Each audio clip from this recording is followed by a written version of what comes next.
They are the #1 consumer complaint to the Federal Communications Commission, which receives more than 200,000 protests a year.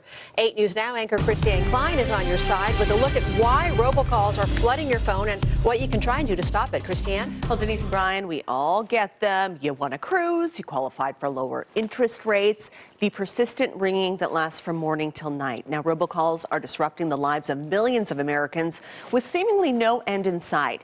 The calls can be more than just a nuisance, too. One study found roughly 25 million Americans lost an estimated $9 billion to phone scams last year. In the past year, the FCC has proposed more than $200 million in fines against illegal spoofing by telemarketers. And the commission adopted new rules allowing phone companies to block calls that are likely to be fraudulent. The problem is there's no one fix to this.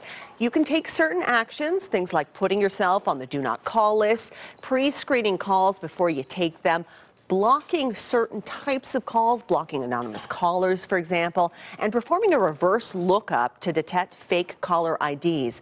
Sadly, ridding the world of these annoying calls is tricky because some things like weather alerts and messages from schools and public utilities are also made using automated call technology, and phone companies don't want to block these types of legitimate calls.